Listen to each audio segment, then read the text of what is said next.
In trying to get a grasp on Lehrer's basic thesis, I think what we covered in the last video is the more difficult part, and that is to try to get a feel for what he's saying about the use of concepts in knowledge claims and the necessity of concepts. That is, that if we make a distinction in our experience between the raw data, the sensory input that forms a component of our experience of the everyday world, distinct from the concepts that we use to give order to that raw data, then it's just one step away, I think, to say, well, what about those concepts? I mean, if knowledge claims, the statements embodied in the statements that we make about the world, if they always need a conceptual component, well, what about those concepts that we use? I think that Lehrer's next point is fairly simple in comparison to that notion of conceptual element of experience, and that simple point is that concepts change. And moreover, they get discarded, they get trashed, they get thrown away.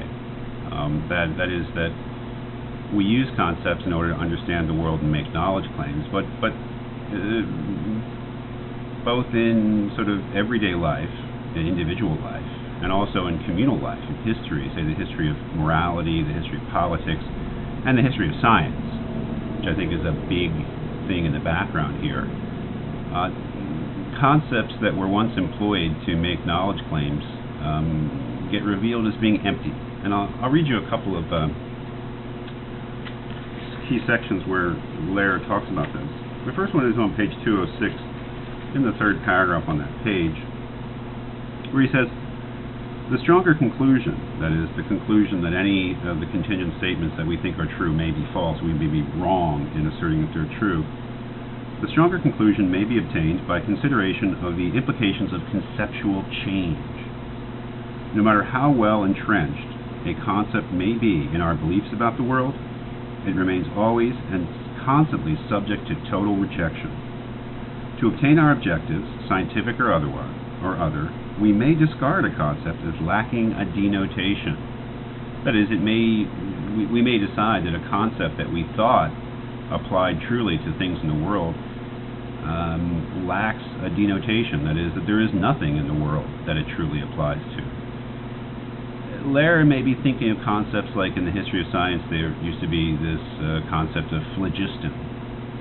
Before the modern theory of heat, which basically said that heat is a phenomenon of the motion of molecules, people used to believe, and they had, some reason to believe, I guess, that things were hot because they contained this substance called phlogiston, which made them hot.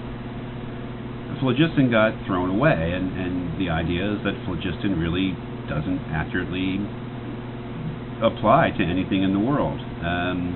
What's another concept that I would say personally lacks denotation is the concept of a ghost. Except if you're using it metaphorically, when you say something like there is a ghost in the attic, or there is a ghost haunting a particular house, you're using a concept. It really is a concept of ghost, but it's a concept that lacks denotation in the sense that there are no departed spirits that wander the earth and occasionally haunt living human beings. It may be a concept that as individuals, as children, we carry with us and we use to understand the world, but at a certain point we realize that it has no denotation, it's empty. That concept gets thrown away, and all the knowledge claims that concept was used in, then they all become, we see that they were false. He describes, or he explains himself again on page 207 in the first full paragraph.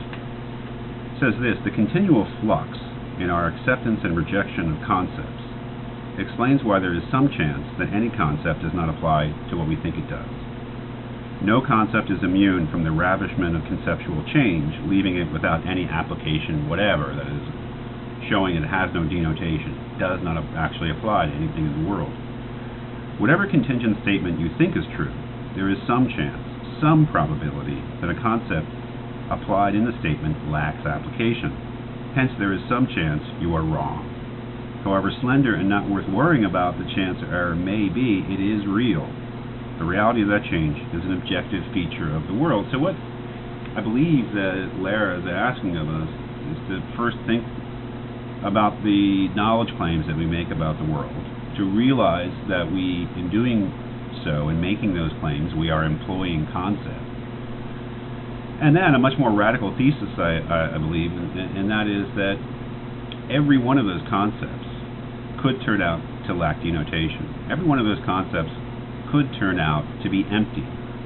That is, in some way or another, we may judge in the future that that concept really does not accurately describe the world, the way that the chemists and physicists threw away the concept of phlogiston, the way that a child may throw away the concept of a ghost at a certain point. Again, some people believe in ghosts, and that's fine. It's just my opinion. Certainly in morality and in politics, concepts change very quickly, and we change our mind, and we realize we might have been wrong.